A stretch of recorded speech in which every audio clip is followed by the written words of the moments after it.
السلام عليكم ورحمة الله وبركاته.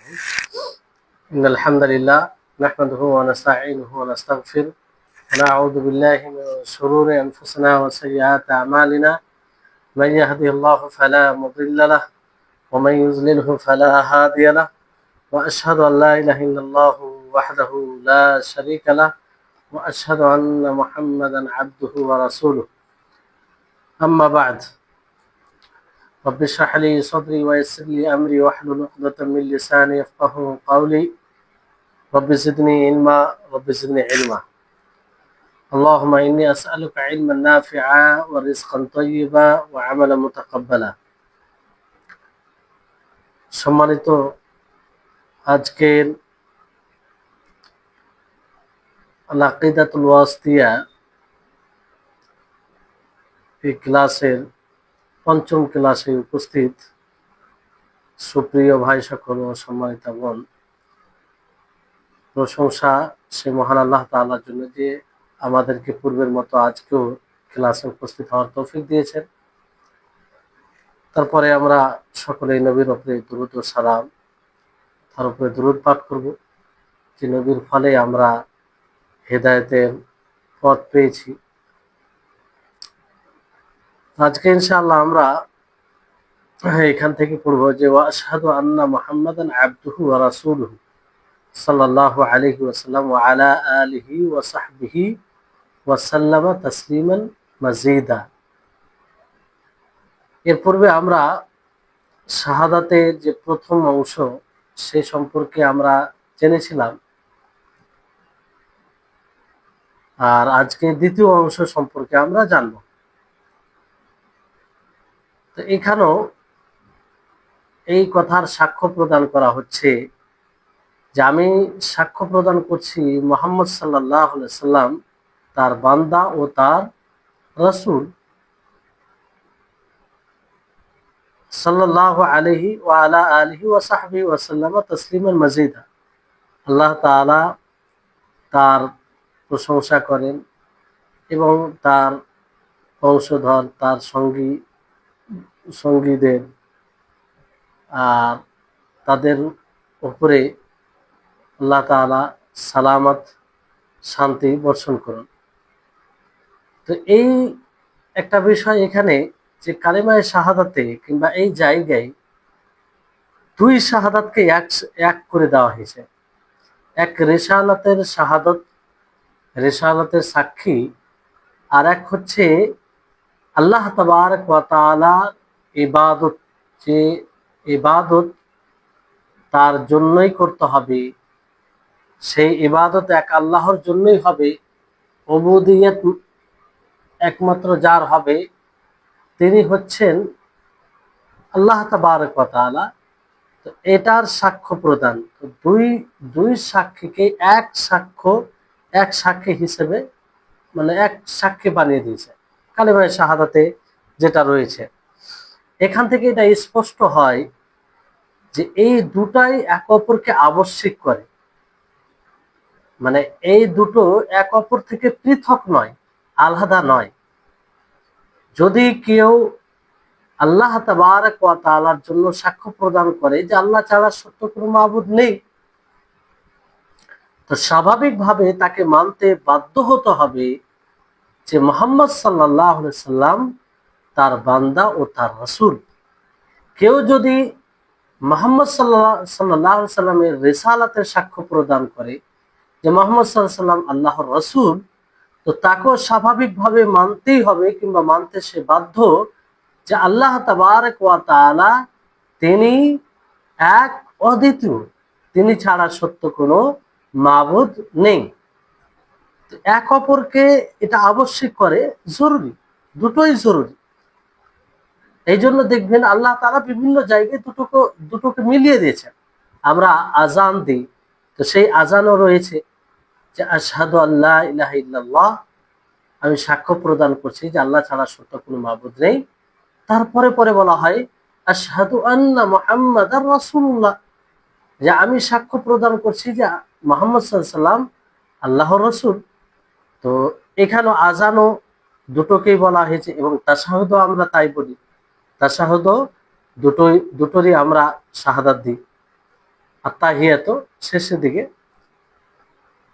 আর অনেক কিছু ব্যাখ্যাকারীগণ ওয়ারাফা'না লাকা যিকরাক, যে আমি আপনার জন্য আপনার জিকিরকে, আপনার কথা, আপনার মানে স্মরণকে সুউচ্চ করে দিয়েছি, সুউচ্চ করে দিয়েছি। এই ব্যাখ্যা, এই আয়াতের ব্যাখ্যাকারীগণ বলেন যে লা আযকুরু ইল্লা যুকিরতু মাই, যে আমি যখনই আমার কথা বলেছি আমার সাথে তোমারও কথা বলেছি। তো এইভাবে আল্লাহ তাআলা নবী সাল্লাল্লাহু আলাইহি সাল্লামের জিকিরকে, নবী সাল্লাল্লাহু আলাইহি সাল্লামের কথা, তার বিষয়কে সুউচ্চ করেছেন, স্মরণকে। আর নবী করিম মুহাম্মদ সাল্লাল্লাহু আলাইহি সাল্লাম এর সাথে দুটি গুণ এখানে বলা হয়েছে। একটি হচ্ছে রিসালাত, তিনি রাসূল, আর একটি হচ্ছে আব্দ, তিনি বান্দা। ওয়া আশহাদু আন্না মুহাম্মাদান আবদুহু ওয়া রাসূলুহু, আমি সাক্ষ্য প্রদান করছি যে মুহাম্মদ সাল্লাল্লাহু আলাইহি ওয়াসাল্লাম তার বান্দা ও তার রাসূল, তার বান্দা ও তার রাসূল। তো এখানে রিসালাত এবং উবুদিয়ত, অর্থাৎ নবী করিম মুহাম্মদ সাল্লাল্লাহু আলাইহি ওয়াসাল্লাম তিনি বান্দা, আল্লাহ তাআলার মাখলুক, সৃষ্টি, তিনি বান্দা এবং তিনি রাসূল, দুটি গুণ এই জায়গাতে তুলে ধরা হয়েছে। আর ইবাদত থেকে বান্দা আব্দ বলা হয়, আর ইবাদত সেই হিকমাকে বলা হয়, সেই উদ্দেশ্যকে বলা হয় যার জন্য আল্লাহ তাআলা সমস্ত মাখলুককে সৃষ্টি করেছেন। সমস্ত মাখলুককে আল্লাহ তাআলা সৃষ্টি করেছেন। যেমন আল্লাহ তাআলা বলেন ওয়ামা খালাকতুল জিন্না ওয়াল ইনসা ইল্লা লিয়াবুদুন। তাহলে এই ইবাদতের জন্যই আল্লাহ তাআলা মাখলুককে সৃষ্টি করেছেন। তো এই মাখলুকের পরিপূর্ণতা, এই মাখলুকের পরিপক্কতা যতটা, মানে এই মাখলুক আল্লাহর ইবাদতকে বাস্তবায়ন করবে, আল্লাহর দাসত্বকে বাস্তবায়ন করবে, ততটাই সে পরিপূর্ণতা লাভ করবে, ততটাই সে বান্দার অন্তর্ভুক্ত হবে।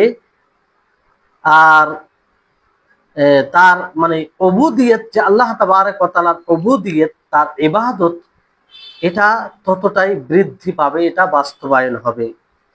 আর এটা যত সুন্দরভাবে বাস্তবায়ন হবে তত তার পরিপূর্ণতা বৃদ্ধি পাবে এবং সম্মান বৃদ্ধি পাবে। তো এই বিষয়ে নবী করিম মুহাম্মদ সাল্লাল্লাহু আলাইহি ওয়াসাল্লাম সবচেয়ে এগিয়ে ছিলেন। আল্লাহ তাবারক ওয়া তাআলা যে উদ্দেশ্যে মাখলুককে সৃষ্টি করেছেন, সেই উদ্দেশ্যে সবচেয়ে বেশি মানে পালন করেছেন, সেই উদ্দেশ্যকে বাস্তবায়ন করেছেন আল্লাহ নবী মুহাম্মদ সাল্লাল্লাহু আলাইহি সাল্লাম। এই জন্য আল্লাহ নবীর অনেক জায়গায় তার কথা, তাকে সরাসরি আল্লাহ তাআলা বান্দা বলেছেন। যেমন সূরা ইসরাতে সুবহানাল্লাযী আসরা বিআবদিহি লাইলাম মিনাল মসজিদিল হারাম ইলাল মসজিদিল আকসা। দেখেন, আব্দ বলতে মুহাম্মদ সাল্লাল্লাহু আলাইহি সাল্লাম, তা আব্দ বলা হয়েছে। তা আব্দ ইবাদা, আব্দ মানে গোলাম, দাস, যে ইবাদত করে অন্য কারো, তাকে আব্দ বলা হয়। তো মুহাম্মদ সাল্লাল্লাহু আলাইহি সাল্লাম আল্লাহ তাবারক ওয়া তাআলার ইবাদতে সবচেয়ে অগ্রগামী ছিলেন। আল্লাহ তাআলার দিকে আহ্বানে এবং তার দিকে ধাবিত হওয়াতে, আর যা তিনার উপরে নাজিল হয়েছে সেটা মানুষের কাছে পৌঁছাতে গিয়ে সব বিষয়ে তিনি এগিয়ে ছিলেন। আর এখানে মানে এই গুণটা কেন বলা হয়, যাতে নবীর ব্যাপারে কেউ বাড়াবাড়ি না করে, অতিরঞ্জন না করে। যে মুহাম্মদ সাল্লাল্লাহু আলাইহি সাল্লাম মাখলুকের মধ্যে সর্বসম্মানিত, তিনি রাসূল, সর্বশেষ রাসূল, কিন্তু এর মানে এটা নয় যে তিনি মাখলুকের ঊর্ধ্বে, এটা নয়। এই জন্য সাক্ষ্য প্রদানে এটা বলা হয়েছে যে আশহাদু আন্না মুহাম্মাদান আবদুহু ওয়া রাসূলুহু, যে আমি সাক্ষ্য প্রদান করছি মুহাম্মদ সাল্লাল্লাহু আলাইহি সাল্লাম তার বান্দা ও রাসূল। তিনি বান্দা, কিন্তু আল্লাহ তাআলা তাকে রিসালাত দিয়েছেন, রাসূল বানিয়েছেন, ফলে তিনি সম্মানিত। তো নবী সাল্লাল্লাহু আলাইহি সাল্লামের ব্যাপারে যাতে অতিরঞ্জন বাড়াবাড়ি না হয়, আল্লাহ তাআলা তাকে যে মর্যাদা দিয়েছেন, যে সম্মান দিয়েছেন সেটাই সেই পর্যন্ত সীমাবদ্ধ রাখতে হবে। আল্লাহর নবীকে উলুহিয়াত পর্যন্ত পৌঁছানো যাবে না। যেমন গুমরাহ সুফি তারা করেছে, আল্লাহ তাআলা তাদেরকে ধ্বংস করুক। নবী সাল্লাল্লাহু আলাইহি সাল্লাম থেকে প্রমাণিত, তিনি বলেন এর আশঙ্কায় যে লা তুতরুনি কামা আতরাতিন নাসারা ইবনা মারইয়ামা ওয়া ইন্নামা আনা আবদুল ফাকুলু আব্দুল্লাহি ওয়া রাসূলুহু, যে তোমরা আমার ব্যাপারে অতিরঞ্জন করো না, বাড়াবাড়ি করো না, যেমন ভাবে নাসারা খ্রিস্টান তারা ইবনে মারিয়াম আলাইহিস সালাম এর পুত্রের ব্যাপারে ঈসার ব্যাপারে ঈসা আলাইহিস সালামের ব্যাপারে তারা বাড়াবাড়ি করেছে, অতিরঞ্জন করেছে। তারপর তিনি বললেন ওয়া ইন্নামা আনা আব্দুল, আমি আল্লাহর বান্দা, আমি বান্দা। ফাকুলু আব্দুল্লাহি ওয়া রাসূলুহু, ফলে তোমরা আমাকে বলো আল্লাহ তাআলার বান্দা ও তার রাসূল। বাস এতটুকু। না আল্লাহর নবীর মধ্যে উলুহিয়াতের কোনো বৈশিষ্ট্য আছে, না রুবুবিয়তের কোনো বৈশিষ্ট্য আছে, না আসমা ও সিফাত যেগুলো আল্লাহ তাআলার জন্য খাস, আল্লাহ তাআলার জন্য আল্লাহর গুণ, সেই মতো গুণ নবী সাল্লাল্লাহু আলাইহি সাল্লামের মধ্যে আছে। তো এই হচ্ছে বিষয়, তাকে সেই দরজায় রাখতে হবে যে আল্লাহ তাআলা, নবী করিম মুহাম্মদ সাল্লাল্লাহু আলাইহি ওয়াসাল্লাম তিনি আল্লাহর বান্দা। কিন্তু অনেকেই আছে আমাদের সমাজে বা আমাদের মুসলিমের মধ্যে যারা নিজেকে মুসলিম দাবি করে, নবী সাল্লাল্লাহু আলাইহি সাল্লামের ব্যাপারে বাড়াবাড়ি করতে গিয়ে এলাহার জায়গায় বসিয়ে দেয়, মাহবুদ বানিয়ে দেয়, কিংবা যে বৈশিষ্ট্য যে গুণ একমাত্র আল্লাহর মধ্যেই আছে সেটা কোনো মাখলুকের মধ্যে থাকতে পারে না, সেই মতো সেটা নবী সাল্লাল্লাহু আলাইহি সাল্লামের জন্য সাব্যস্ত করে, বলে। যেমন ধরুন যে নবী সাল্লাল্লাহু আলাইহি সাল্লামকে অনেকে আলিমুল গায়ব মনে করে, এটা বাড়াবাড়ি, অতিরঞ্জন। আল্লাহ তাআলা একাধিক আয়াতে বলেছেন যে গায়ব অদৃশ্যের কথা আল্লাহ ব্যতীত কেউ জানে না, কেউ জানে। মুহাম্মদ সাল্লাল্লাহু আলাইহি সাল্লাম তিনিও জানেন, তিনি নিজের সাথে আল্লাহ তাআলা নিজের সাথে খাস করেছেন, এই জ্ঞান একমাত্র আল্লাহ তাআলার নিকটেই রয়েছে। তো এখানে শাহাদাত যে দিবে এটার উদ্দেশ্য কি? উদ্দেশ্য হচ্ছে যে একজন বান্দা আল্লাহ তাবারক ওয়া তাআলার দাসত্ব, তার যে ইবাদত করতে হবে এটাকে পরিপূর্ণ ভাবে বাস্তবায়ন করবে এবং তার স্বীকৃতি দিবে, এটাকে মেনে নিবে। আর অনুরূপ ভাবে রাসূল সাল্লাল্লাহু আলাইহি সাল্লামকে তার রিসালাতের সাক্ষ্য প্রদান করে তার রিসালাত যে পয়গাম তিনি নিয়ে এসেছেন সেটাকে পরিপূর্ণভাবে মানবে। তাহলে এইভাবে যদি মানে, তাহলে একজন মানুষ পরিপূর্ণ মানুষ হবে, তা সে সব বিষয়ে ভালো হবে। আর মনে রাখবেন যে শাহাদাত অতক্ষণ পর্যন্ত কমপ্লিট হয় না যতক্ষণ পর্যন্ত বান্দা সেই বিষয়ে, মানে যে বিষয়ে সে সাক্ষ্য প্রদান করে কিংবা যার সাক্ষ্য প্রদান করেছে নবী সাল্লাল্লাহু আলাইহি সাল্লামের, তো নবী সাল্লাল্লাহু আলাইহি সাল্লাম যা খবর দিয়েছেন, যা বলেছেন তার সত্যায়ন যতক্ষণ না করবে এবং তার আদিষ্ট বিষয়ে অনুসরণ না করবে, তার আদেশের অনুসরণ না করবে এবং যেগুলো কাজ থেকে বিরত রেখেছেন, দূরে থাকতে বলেছেন সেগুলো থেকে দূরে না থাকবে, এগুলো করার পরে শাহাদাত পূর্ণ হবে। এবার ধরুন কোনো ব্যক্তি কালিমা শাহাদাত পাঠ করলো, কিন্তু সে না নবী সাল্লাল্লাহু আলাইহি ওয়াসাল্লাম যেগুলো ভবিষ্যবাণী করে গেছেন কিংবা অতীতের কথা বলেছেন তার উপরে যদি বিশ্বাস না রাখে, নবী সাল্লাল্লাহু আলাইহি ওয়াসাল্লামের অনুসরণ না করে, নবী সাল্লাল্লাহু আলাইহি ওয়াসাল্লামের নিষেধাজ্ঞা যেগুলো নবী সাল্লাল্লাহু আলাইহি ওয়াসাল্লাম নিষেধ করেছেন সেগুলো থেকে বিরত না থাকে, তাহলে এই শাহাদা পূর্ণ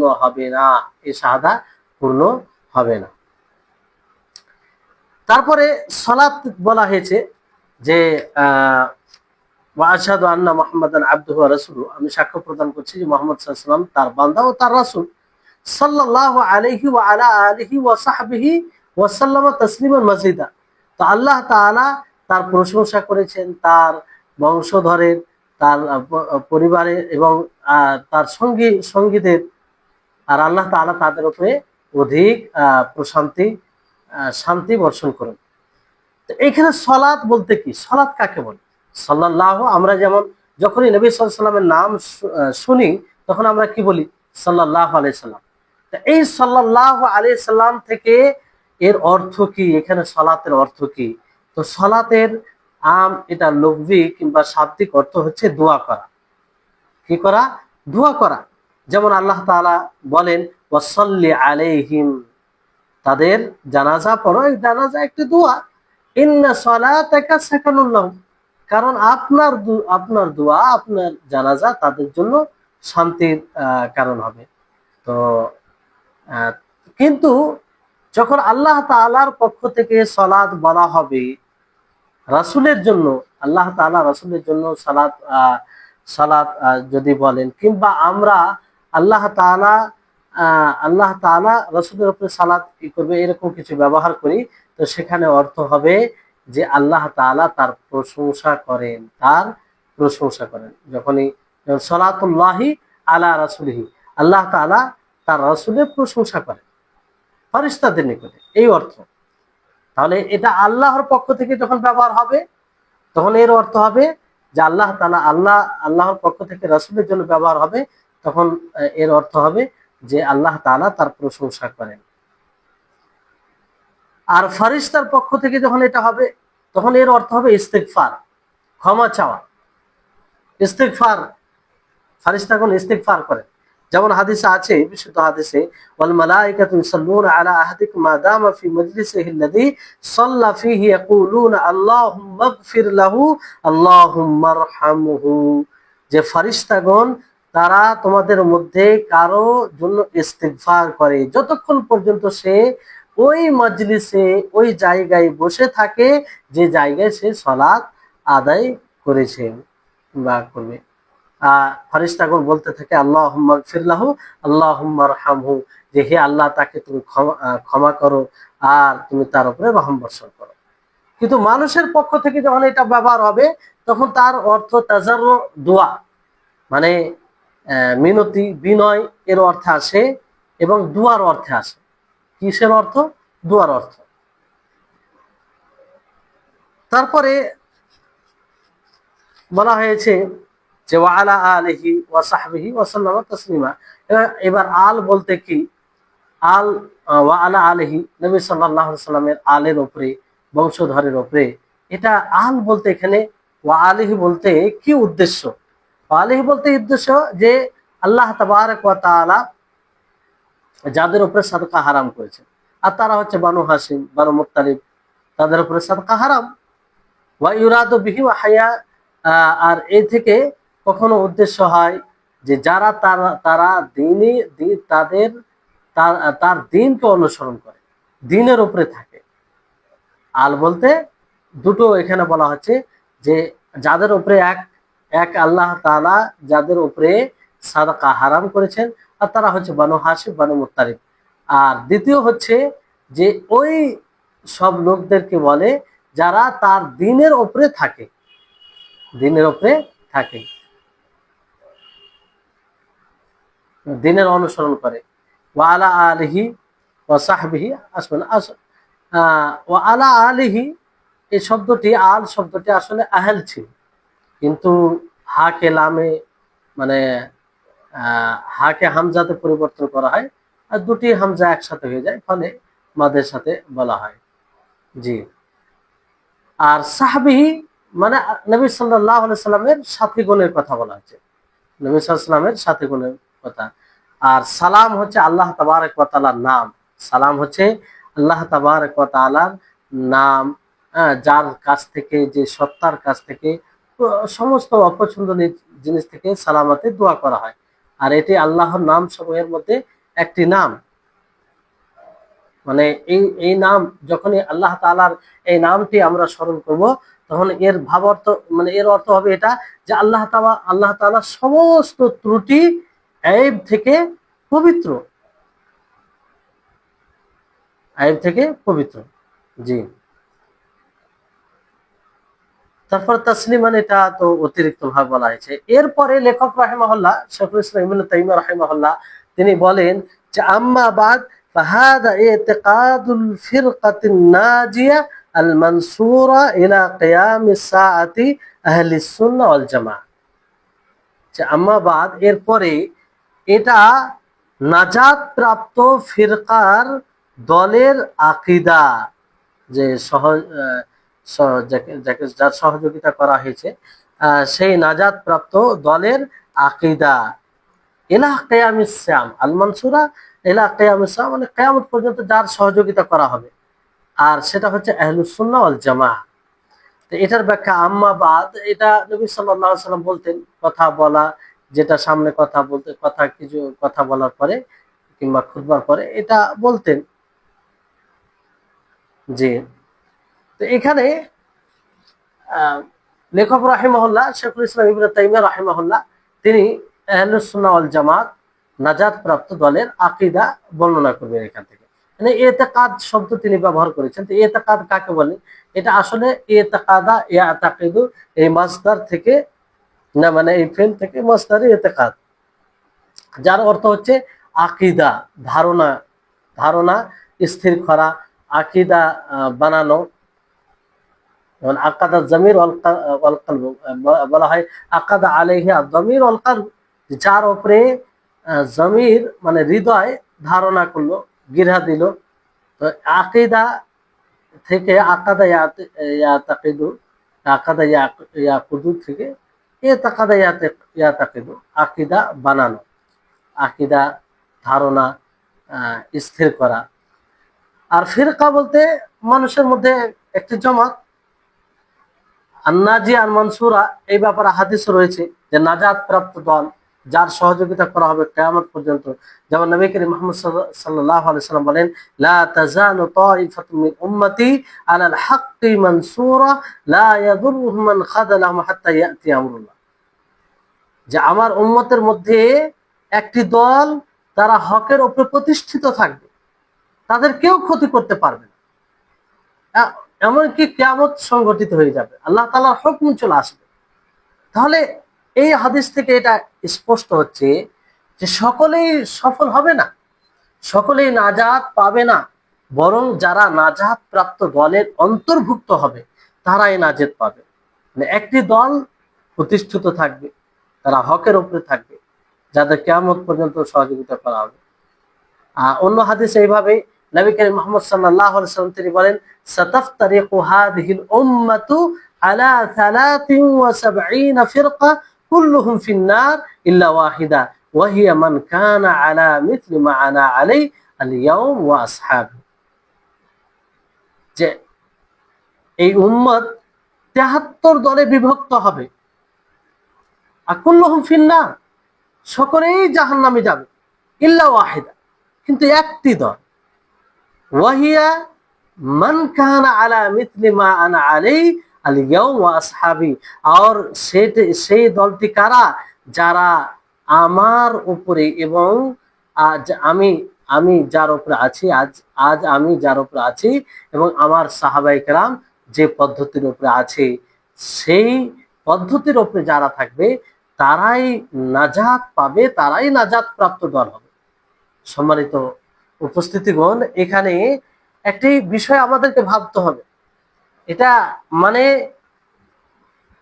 সূর্যের আলো নেই কিংবা সন্দেহ ছাড়াই এটা মেনে নিতে হবে যে এই উম্মতের মধ্যে বিভক্তি আছে, এই উম্মতে অনেক ফিরকা দল হবে, তাতে কোনো সন্দেহ নেই। এটা নবী সাল্লাল্লাহু আলাইহি ওয়াসাল্লাম ভবিষ্যৎবাণী করেছেন। আর আল্লাহ নবী তিনি যা কথা বলেন সেটা আল্লাহর ওহী থেকেই বলেন, তিনি নিজ স্ব-ইচ্ছায় কথা বলেন না। আর কারণ এটা আগামীর কথা, তো অবশ্যই আল্লাহ তাআলা পক্ষ থেকেই তিনি বলেন। তো একটি দল নাজাত প্রাপ্ত হবে, আর সেই দলের বিশেষভাবে নাম লা হয়নি, বরং একটি পথ, একটি জাবতা, একটি মানদণ্ড দিয়ে দিয়েছেন আল্লাহ নবী। সেটা হচ্ছে যে আজ আমি যে পদ্ধতির উপরে রয়েছি এবং আমার সাহাবায়ে কেরাম যে পদ্ধতির উপরে রয়েছে, সেটার উপরে যারা থাকবে তারাই জাহান্নাম থেকে মুক্তি লাভ করবে, তারাই জাহান্নাম থেকে মুক্তি লাভ করবে। দেখেন, এই হাদিসটি মানে সমাজে বুঝার অভাব রয়েছে। এই জন্য দেখবেন অনেক মানুষ বলছে যে এইগুলো এতগুলো দল কেন, কেন এগুলো দল হবে, এইসব দল দল ছেড়ে দিতে হবে, এগুলো কথায় কান দিতে হবে না। আসলে হাদিস না বুঝার ফলাফল এটা। অবশ্যই দল হবে, দল করবে মানুষ।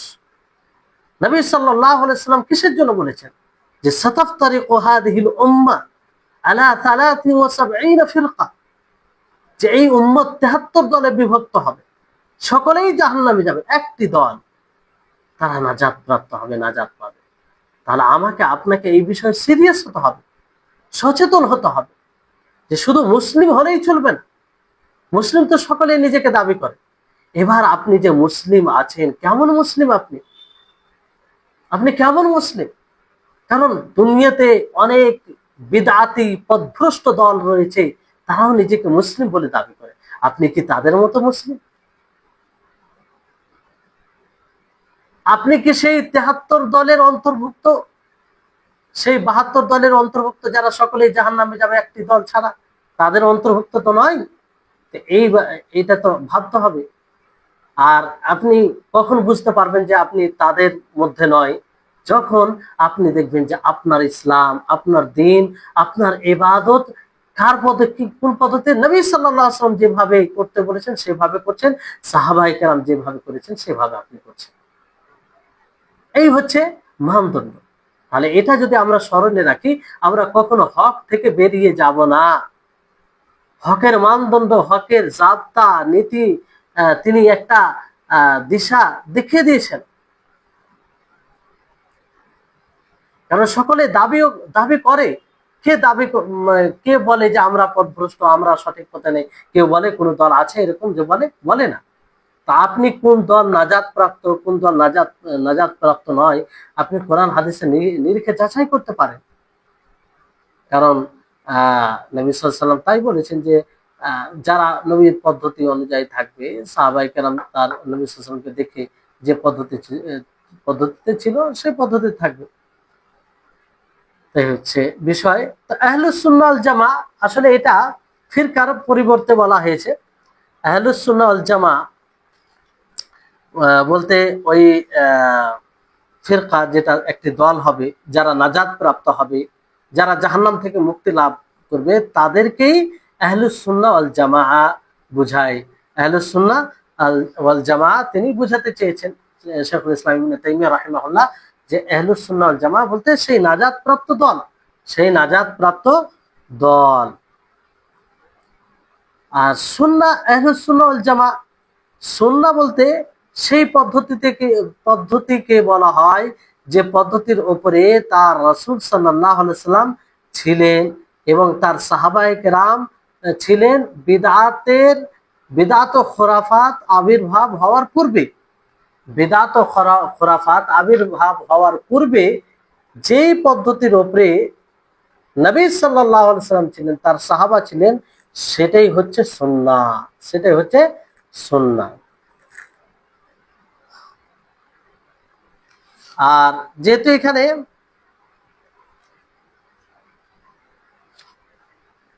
জামা, আহলুস সুন্নাহ ওয়াল জামা বলতে যে জায়গায় মানুষ একত্রিত থাকবে কিছু মানুষ।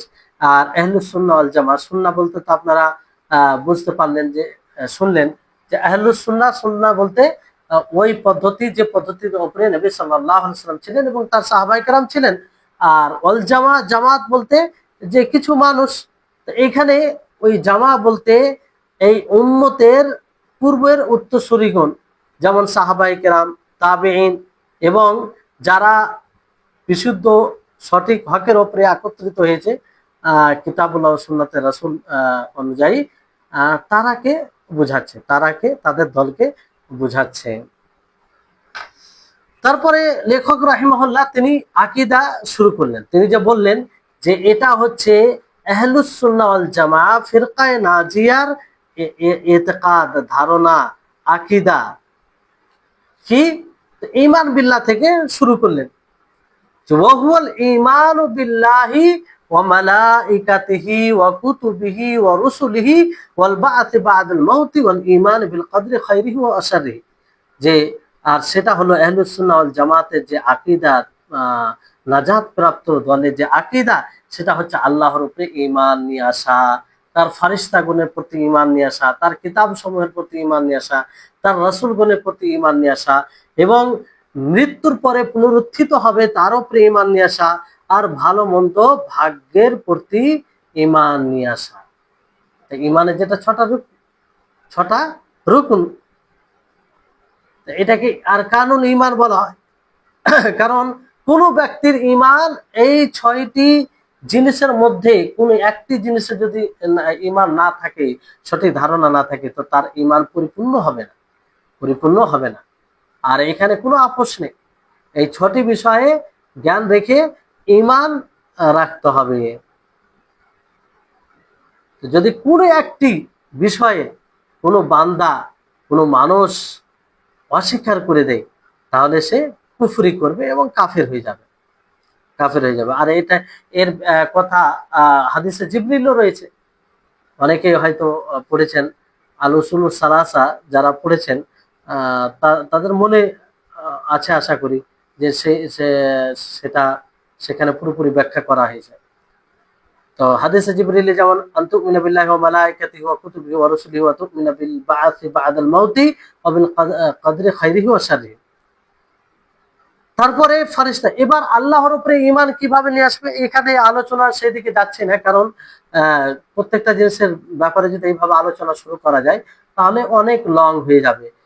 একটু ইঙ্গিত করে দিই যে আল্লাহর উপরে আপনি ঈমান কিভাবে আনবেন, আল্লাহর অস্তিত্বের উপরে ঈমান নিয়ে আসবেন। আল্লাহ তিনি রুবুবিয়াতে সমস্ত কর্মে এক, অদ্বিতীয়, এর প্রতি ঈমান নিয়ে আসবেন। এবং তিনি এক, অদ্বিতীয়, এর প্রতি, এবং তার জন্যই ইবাদত খালিস করতে হবে, তার জন্যই ইবাদত করতে হবে। এটার প্রতি এটার প্রতি তারপরে আরেকটা হচ্ছে আসমা ও সিফাত। আল্লাহ তাবারক ওয়া তাআলা যে নাম রয়েছে, গুণ রয়েছে, তাতে তাকে এক বলে জানা। তাহলে এইভাবে আল্লাহর উপরে ঈমান পরিপূর্ণ হবে। তারপর ফারিস্তাগণ। ফারিস্তা এটা মালাকের বহু বচন, যার আসল শব্দ হচ্ছে মা'লাক, মা'লাকুন, উলুকা থেকে মা'লাক। আর এটার অর্থ হচ্ছে রিসালা। তাহলে মনে রাখতে হবে যে রিসালা ওয়াহুম নাওউম মিন খালকিল্লাহ। আর এটা আল্লাহ তাবারক ওয়া তাআলার এক প্রকার সৃষ্টি। ফারিস্তা এক শ্রেণীর মাখলুক আল্লাহ তাআলা, যাদেরকে আল্লাহ তাআলা আসমানে রেখেছেন, কিংবা আসমানে তারা বেঁচে থাকে। আর তারা সকলেই মানুষের যে মানে দরকার, কিংবা মাখলুকের যে প্রয়োজন রয়েছে, তাদের বিষয় রয়েছে, সেই বিষয়সমূহের দায়িত্বশীল ফারিস্তাগণ। দায়িত্ব এক এক করে দায়িত্বশীল আল্লাহ তাআলা বানিয়েছেন। আর আল্লাহ তাবারক ওয়া তাআলা সেই ফারিস্তাগণ সম্পর্কে নিজেই বিবরণ দিয়েছেন যে তারা কখনো আল্লাহর নাফরমানি করে না, আল্লাহর অবাধ্যতা করে না। আর যে কাজের আদেশ করা হয় তাদেরকে, তারা সেই কাজটি করে। আর রাত দিন তারা আল্লাহর ইবাদত করতে থাকে। তাদের কেউ তারা তারা ক্লান্ত হয় না, রাত দিন আল্লাহ তাআলার ইবাদত করতে থাকে। তাই হচ্ছে মাখলুক। তাহলে সেই ফারিস্তাগণ তারা কিসের তৈরি? নূরের তৈরি, একটা অদৃশ্য মাখলুক, যাকে আমরা স্বচক্ষে দেখতে পাই না, তার আসল রূপে আমরা দেখতে পাই না। তো এর উপরে ঈমান, ফারিস্তাগণের প্রতি ঈমান কিভাবে নিয়ে আসবেন? যে যতগুলো ফারিস্তা রয়েছে এবং যে সব ফারিস্তার বিবরণ দেওয়া হয়েছে, যেমন জিবরিল আলাইহিস সালাম, তাকে আল্লাহ নবী মুহাম্মদ সাল্লাল্লাহু আলাইহি সাল্লাম দুইবার তার আসল রূপে দেখেছেন। তো এগুলোর প্রতি ঈমান নিয়ে আসতে হবে, কারণ আল্লাহ নবী এটা খবর দিয়েছেন। তো অবশ্যই এটা সঠিক, এতে মিথ্যা হওয়ার কোনো সুযোগ নেই, যে এটাকে কেউ মিথ্যা মনে করবে, এটাকে কেউ মিথ্যা মনে করবে। কিন্তু এই ফারিস্তাগণের সংখ্যা একটু অধিক সংখ্যা, ফারিস্তাগণের সংখ্যা অধিক সংখ্যা। যেন বাইতুল মামুরে একবার 70,000 এরকম যায়, একবার গেলে আর সুযোগ পায় না। তাহলে ফারিস্তাগণ কত সংখ্যা আছে, এখান থেকে আমরা অনুভব করতে পারি। তারপরে কিতাবের উপরে ঈমান নিয়ে আসা। কিতাবের উপরে ঈমান নিয়ে আসা। কিতাব কাকে বলে? এটা কিতাবের বহু বচন কুতুব। আর এর অর্থ হচ্ছে জমা করা, মিলিয়ে দেওয়া। কিন্তু এখানে উদ্দেশ্য হচ্ছে যে সেই সব কিতাব সমূহ, যেসব কিতাব সমূহ আসমান থেকে রাসূলের উপরে, রাসূল সাল্লাল্লাহু আলাইহি সাল্লামের উপরে নাযিল করা হয়েছে। রাসূল সাল্লাল্লাহু আলাইহি সাল্লামের উপরে নাজিল করা হয়েছে।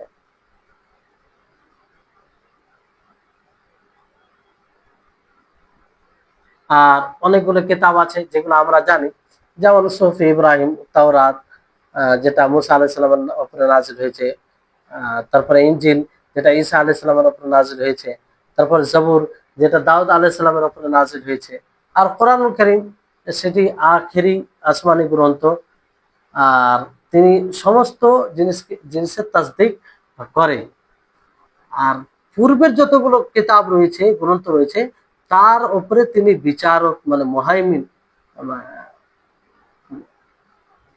মানে এই মানে মুহাইমিন শব্দ এতেও এসেছে, কোরআনেও এসেছে। তো ওই আয়াত থেকেই দলিল দেওয়া হয় যে কোরআন হচ্ছে নাসিখ, পূর্বের সমস্ত কিতাবকে মানসুখ করে দিয়েছে। তারপর রসুল, রসুলটা হচ্ছে রাসূলের বহুবচন, রাসূলের বহুবচন। রাসূল কাকে বলে আপনারা পূর্বে শুনেছেন, যে যার উপরে আল্লাহ তাআলা ওহী করেন শরীয়তের, নতুন শরীয়তের, এবং তার তাবলীগের আদেশ দেন। এবার রাসূল কত আছে এগুলো তো আমরা বেশি জানি না। কোরআনে যেমন 25 জন রাসূলের কথা এসেছে, নবী নবী নবী রাসূল এরকম ভাবে 25 জনের বলা হয়েছে। 25 জনের মধ্যে ওয়াতিলকা হুজ্জাতুনা এই আয়াতে সে 18টা নবী নাম, মানে সেই আয়াত থেকে নিয়ে কয়েকটা আয়াত পর্যন্ত 18টা নবীর নাম রয়েছে। তারপরে ইদ্রিস, শুআইব, হুদ, সালেহ, যুলকিফল, আদম, এগুলো নবী রাসূল। এর উপরে ঈমান আনতে বাধ্য, ঈমান নিয়ে আসতে হবে। তো এছাড়া যেগুলো আমরা নাম জানি আর এগুলো আমরা নাম জানি না, তো সার্বিকভাবে আমরা এইভাবে ঈমান আনতে পারি কিতাব সমূহের প্রতি, না রাসূলগণের প্রতি, যে যতগুলো রাসূল আল্লাহ তাআলা পাঠিয়েছেন তার উপরে আমরা ঈমান আনছি, কিংবা সেটা সত্য বলে মেনে নিচ্ছি।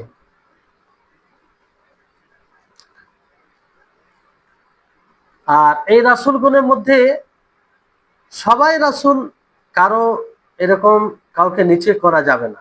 তো রাসূলগণের মধ্যে যারা সবচেয়ে বেশি সক্রিয় ছিলেন, তৎপর ছিলেন, যাদেরকে উলুল আজম বলা হয়, যাদেরকে উলুল আজম বলা হয়। আর উলুল আজম 5 জন নবী, কেউ বলতে পারবে? কেউ বলতে পারবে উলুল আজম 5 জন নবী কে কে? জি, হুম,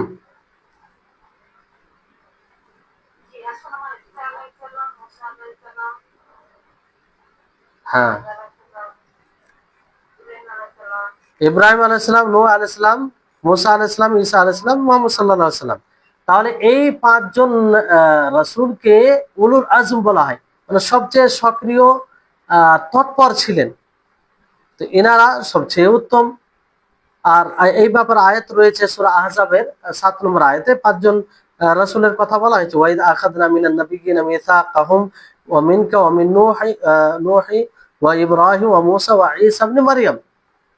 এখানে যে স্মরণ করো, স্মরণ করো যখন আমি নবীদের কাছ থেকে চুক্তি কিংবা সন্ধি নিই, নবীদের কাছ থেকে, মানে আপনার কাছ থেকে, নূহ, ইব্রাহিম, মূসা, ঈসা, এখানে 5 জন নবী। তারপরে আরো সূরার 13 নম্বর আয়াতে সেখানেও 5 জন, এই 5 জন রাসূলের উল্লেখ করা হয়েছে। তো এই হচ্ছে রাসূলের বিষয়, সংক্ষিপ্ত ভাবে এগুলো বলা হচ্ছে। আর বাস, তারপরে বাসের উপরে ঈমান নিয়ে আসতে হবে। কিন্তু বাস কাকে বলে? বাস বলা হয় মানে উদ্বুদ্ধ করা, উত্তেজিত করা, মানে আল বাসে বাদাল মাউত, মৃত্যুর পরে পুনরুত্থিত করা হবে, তার উপরে ঈমান নিয়ে আসা, তার উপরে ঈমান নিয়ে আসা। কিন্তু শরীয়তের ভাষায় বাস বলা হয় যে কিয়ামত দিবসে তাদের কবর থেকে মৃত্যুকে জিন্দা করে আল্লাহ তাআলা বের করবে, যাতে তাদের মাঝে ফয়সালা করা হয়, বিচার করা হয়। আর তারা সেদিন যদি অনুপরিমাণ দুনিয়াতে কল্যাণ কাজ করে থাকে সেটা তারা দেখবে, আর অনুপরিমাণ মন্দ কাজ করে থাকে, তো সেই মন্দটাও তারা দেখবে। তাহলে এই বাসের প্রতি ঈমান নিয়ে আসতে হবে, বাসের প্রতি ঈমান নিয়ে আসতে হবে। আর বাস বলতে পুনরুত্থান, যে আল্লাহ তাআলা আবার পুনর্জীবিত করবেন, কবর থেকে উঠাবেন, তার প্রতি যে বাসের সঙ্গে দেওয়া হলে যে কিয়ামত দিবসে আল্লাহ তাবারক ওয়া তাআলা মানুষকে তাদের কবর থেকে জীবিত করে উঠাবেন, বের করবেন, যাতে তাদের মাঝে ফয়সালা হয়। ফলে সে অনুপরিমাণ যদি কল্যাণ করে থাকে সেটা দেখবে, আর অনুপরিমাণ অকল্যাণ করে থাকে সেটাও তারা দেখবে। তাহলে এই বাসের প্রতি সেইভাবে ঈমান নিয়ে আসতে হবে, সেই সিফাতের উপরে, গুণের উপরে, যেগুলো গুণ, যেটা ধরন কোরআন ও হাদিসে বর্ণনা করা হয়েছে সেই অনুযায়ী ঈমান আনবে। জি, তাহলে এই হচ্ছে মানে বাসের প্রতি ঈমান। এর উপরে যদি কেউ ঈমান না নিয়ে আসে তাহলে সে মুমিন হতে পারবে, মুসলিম হতে পারবে। তারপরে ভালো মন্দ তকদিরের প্রতি ঈমান নিয়ে আসা, ভালো মন্দ তকদিরের প্রতি ঈমান নিয়ে আসা, এটা হচ্ছে ঈমানের শেষ স্তম্ভ, ঈমানের শেষ স্তম্ভ তকদিরের প্রতি ঈমান নিয়ে আসা। আর তকদির বলতে শরীয়তের পরিভাষায় তকদির বলা হয় যে আল্লাহ তাবারক ওয়া তাআলার জ্ঞান, যে তিনি সমস্ত বিষয়কে, সমস্ত জিনিসকে নির্ধারিত করেছেন, তার জ্ঞান তিনি নির্ধারিত যেহেতু করেছেন, তারপরে তিনি নিজের কুদরতে, নিজের শক্তিতে এবং নিজের ইচ্ছায় তার জ্ঞান অনুযায়ী এটাকে অস্তিত্বে নিয়ে আসেন।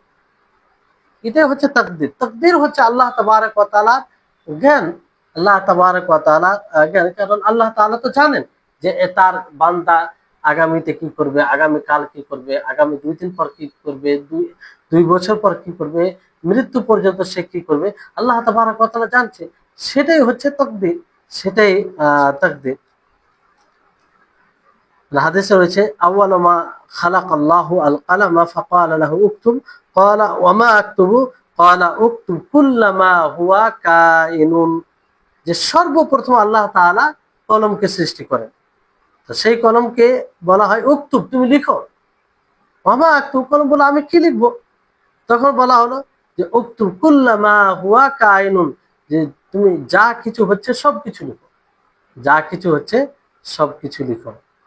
জি, তাহলে এই হচ্ছে ভালো মন্দ তাকদীরের প্রতি। ভালো মন্দ বিষয়টি হচ্ছে যে এই ভালো মন্দ তাকদীর সবকিছু নির্ধারণ আছে, আর এই নির্ধারিত বিষয় ছাড়া অন্য কিছু ঘটে না। যেমন আল্লাহ তাআলা সূরা হাদীদের 22 নম্বর আয়াতে বলেন, মা আসাবা মিন মুসিবাতিন ফিল আরদি ওয়ালা ফি আনফুসিকুম ইল্লা ফি কিতাবিন মিন ক্বাবলি আন নাবরাআহা, যে জমিনে যা কিছু মুসিবত আসে কিংবা তোমাদের প্রাণে, সবকিছু লিপিবদ্ধ করা আছে, সবকিছু লিপিবদ্ধ করা আছে, তার বাইরে কিছু আসে না। তাহলে আল্লাহর উপরে ঈমান, ফারিস্তাগণের প্রতি ঈমান, তার রাসূলগণের প্রতি ঈমান, তার কিতাব সমূহের প্রতি ঈমান, শেষ দিবসের প্রতি ঈমান এবং ভালো মন্দ ভাগ্যের প্রতি ঈমান, এই 6টি হচ্ছে আরকানুল ঈমান, ঈমানের 6টি স্তম্ভ।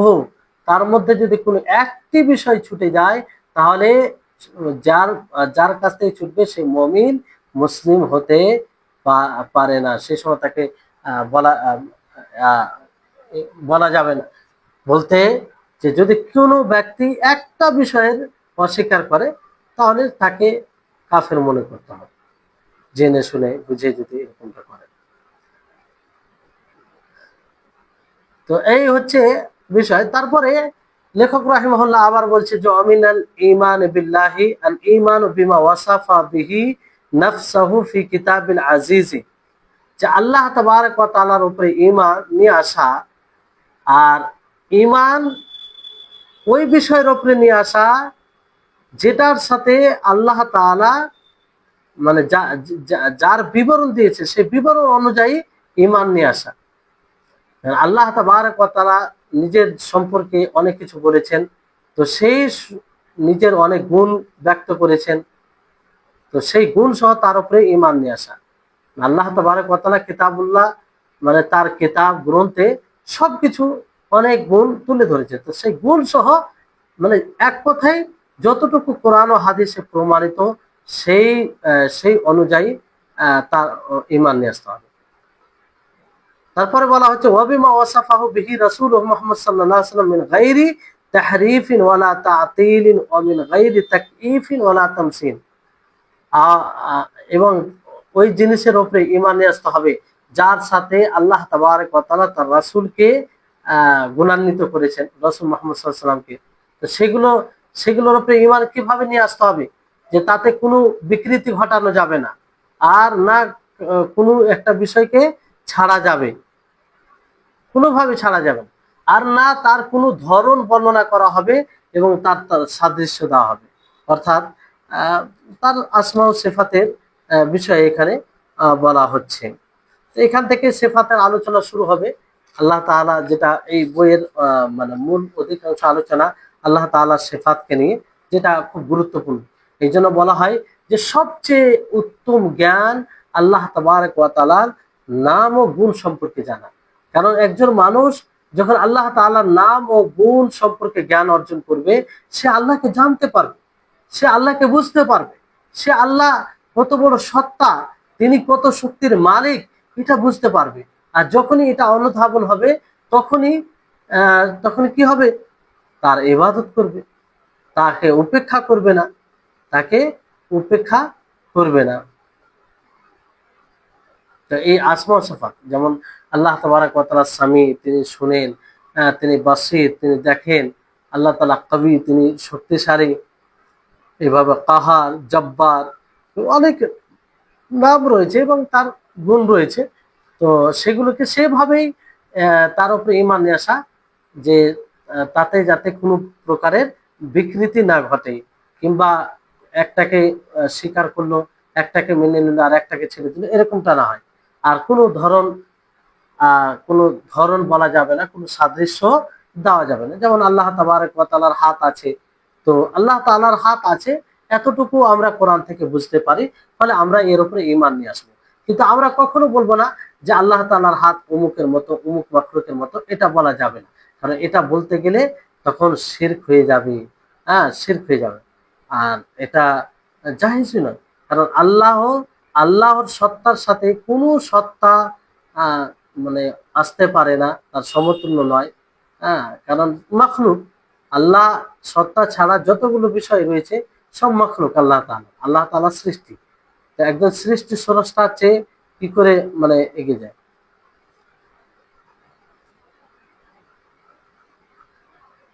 তো এই পর্যন্ত আজকে যথেষ্ট। ইনশাআল্লাহ ফের আগামী ক্লাসে আমরা পড়ার চেষ্টা করব, সেখানে আসমা ওয়া সিফাতের আলোচনা শুরু হবে ইনশাআল্লাহ। খুব গুরুত্বপূর্ণ আলোচনা, আর গুরুত্বপূর্ণ ক্লাস এই জন্য যে আসমা ওয়া সিফাত এইগুলো সূক্ষ্ম বিষয়, এগুলো খুব সূক্ষ্ম বিষয়, খুব ভালোভাবে মনোযোগ দিয়ে শুনতে হবে। আর একটু ধৈর্যের পরিচয় দিতে হবে। জি।